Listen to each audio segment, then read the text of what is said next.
A coworker I was hooking up with got fired for doing a shift intoxicated. Should I stay or run? Why would you quit your job over that? I mean, it's... No, like, would you run away from her after that? Oh, would I...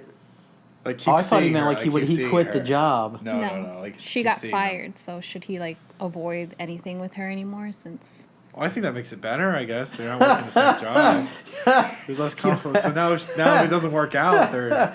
Yeah, if it doesn't work out, it's like Yeah, you they don't don't have to see worry each other about all the getting time. fired because she's already gone. Well, maybe there was something that You don't have to worry about getting me too'd in that exactly. situation. Yeah. So Maybe she had something going on. Maybe her grandma died or father died. She was just going through something, and then she got fired, unfortunately. But I mean, she could have handled the situation better by like calling out or saying something's happening with her family. But maybe you should sit down and talk with her, and find out the root of the evil that was happening. Yeah. I had a friend of mine that was working at Ale House, and he's good employee, did good server, did real well. Managers loved him, but the policy of the Ale House was, hey, you're not allowed to drink on the premises when your shift is over. You take off. And so one night they were closing up. He was staying late with I guess like two of the managers, and it was just like 3 or 4 of them. And so they sat around and were having some beers and cleaning up together. And then somehow it got back to corporate that they were drinking on the job. And he'd always been perfect, never had any problems. The managers loved. I mean, he was hanging out with the managers. He's like, hey, it's the managers. It's the GM of the location. So he had a few beers with them, and all 3 of them got fired. Wow. That was a corporate policy. That happened at one of the restaurants I worked at. They were staying after work. One of the people, they were doing a wine inventory. And he's like, with one of my girlfriends, he's like, oh, let's have a glass of wine or whatever, or drink. And they caught it on camera, and they got fired too. So 0 tolerance, even after it's after hours. So it depends on the situation. But showing up to work drunk, that is kind of stupid. It shows a lack of discipline. It shows your responsibility, and it's immature. Now, when I was younger, I remember one time I was 19. This was back in the day when I worked at Service Merchandise. I had a bunch of my close friends were all going to the beach, and so I was like, I'll go to the beach. We'll hang out, have a few beers. I don't have to be at work till like 5 or 6 or whatever. And so we show up at like 11:30 in the morning. And then we were there. I'm getting blasted sunburn-wise. And then went home, took a quick shower, going to work. I'm red like a lobster. And I remember I got there, one of the female managers, she's like, Corey, I'm sending you home. I was like, why? She's like, you smell like a brewery. And I was like, all right, no problem. And I was pretty buzzed at that point. So obviously I went home. But because I was like employee of the month, they let me slide. But if in this case, if you've got I was 19. If you've got a strict policy like the Ale House did or where you worked, it's like, hey, you screw up, you're gone, you're fired. Those are the consequences of not being disciplined. It's not a good idea to show up to work shit-faced, especially in something like that in the corporate world. I had a friend of mine, he's since passed away, but back in the day in the like late 70s, early 80s, he worked for one of the defense contractors on the Hellfire missile. And he was one of the guys that helped perfect the targeting system and the optics and all that. And but he was kind of an idiot. He liked to drink, and he showed up to work drunk one too many times. And even though he was like a top engineer, they fired him. That's so unprofessional. I feel like it's a turnoff for me. Obviously, if it's like one time, her first time ever that she came drunk, like you said, there was an issue or something was going on.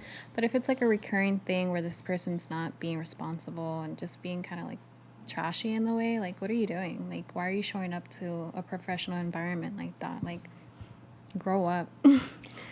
You have a time and place for that, and it's not at work. Yeah, those type of jobs in the corporate world, it's not a good idea to show up. But it doesn't look good for her. So it just depends. Was it a one-time thing? What kind of like what was the Ale House or the restaurant that Jade worked at, or is it just like she liked to drink and didn't care and would show up like that? I mean, over the years, like when I was in real estate, I remember there was a girl that was working for me. She was a pretty good loan processor, and did great for about the first 3, 4, 5 months that she was there. And then, I started hearing the girls upstairs going, yeah, so-and-so, she's asleep at her desk. And she got hooked on like pain pills or whatever, painkillers or something like that. And she was taking too many of them, and she was just out of her mind, sleeping at the desk. And then after, I don't know, 3 or 4 times that happened, even though she'd been a great employee, we had to fire her and let her go. Just because she couldn't get her job done, and she was so out of it. She's handling loan documents, and people. One of the two most stressful things you can do in life is get married or buy a house. And so the second most stressful thing people do in their lives, my loan processors basically, on prescription drugs, passing out at her desk and not getting the job done. Sleeping on the job. Yeah, and being totally Literally out of sleeping. it, making mistakes, and we cut her loose. We fired her in that case. I used to work with this guy back home, and I worked at like a restaurant where you walk in on the second floor, and down below there was another area where like there were tables, and there was another area where you go up and there was more tables. And this guy, he would show up like, I don't know if he was hungover, if he had stopped drinking, whatever, but he would be at the computer like just sweat pouring down his face, smell. I was like, damn, dude. I was like, what did you do?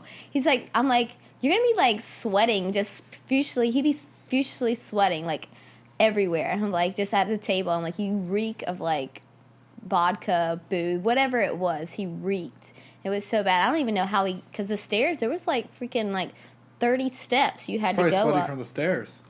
No, he would definitely, and he would just be at the computer going like this, Ew. wiping his head. I'm just like, oh my God.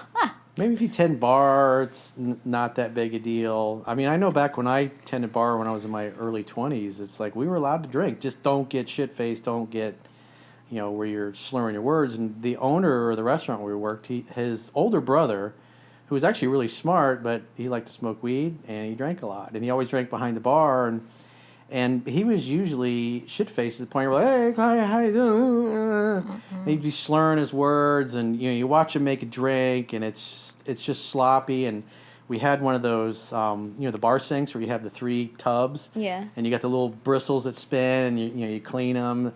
They would always be half empty, and he would just. You watch them put the glasses through there, and they're not really getting clean, Yeah. and they still got lipstick on them, and they're still like Ew. gnarly looking. And he's just a mess. And eventually, after a couple of years of that, my the guy that owned the restaurant, one of his partners, finally was like, "Your brother, we all love him, but he's got to go. He's fucked up every time he's working." He was a lot of fun. He was a great guy, but he also gave a lot of too much away for free. It's okay to buy regulars drinks and stuff like that, but when you're like giving away half the bar for free and only charging half of it, so you get much bigger tips, you're in essence stealing from the restaurant. So.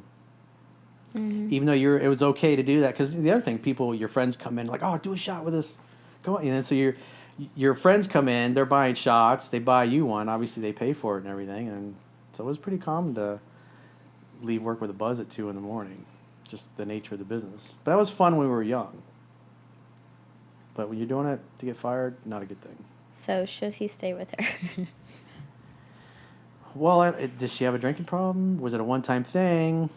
Or was it if she's not disciplined and she's drinking all the time, like we talked about earlier, it's like, no, I wouldn't stay with her. You need somebody that's got a minimum level of competence. Can she pay her bills? Does she make her car payment?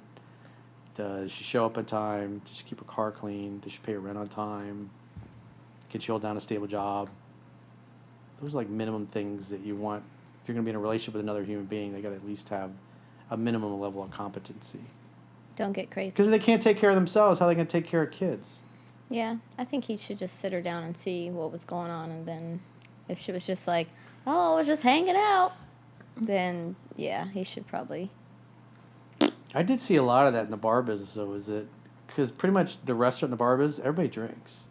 Yeah. And so you would see guys that would be managers, and they get off work, they would come back in, drink, and then you'd see them at times when their day off, and they come in like really hammered, and they make an ass out of themselves. Like I remember there was one guy who was trying to sleep with even though he got married, he was trying to sleep with as many girls as he could there, and his wife came in there all the time, and yet he was sleeping with several of the girls that he was a manager that were waiting tables underneath him. And I remember it was a matter of weeks after he had gotten married. He came to me one night And there was this new girl that he was cute and everybody liked her and he liked her and he's like, hey, I hooked up with so and so last night. I'm thinking, dude, just a few weeks ago you got married to your girlfriend who lives with you. You've been with like 5-6 years. It's like, what the fuck, dude?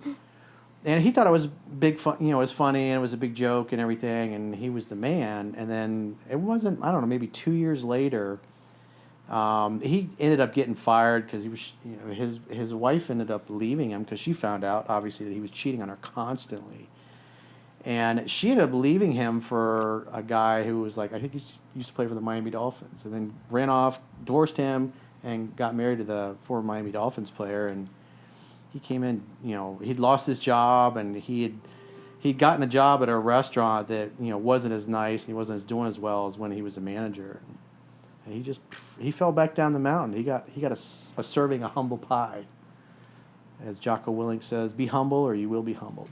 And so he thought he was hot shit, banging all these girls and screwing around and partying, loses his job, wife leaves him for another guy. And it just wrecked him. It was like all the cockiness and swaggery was gone.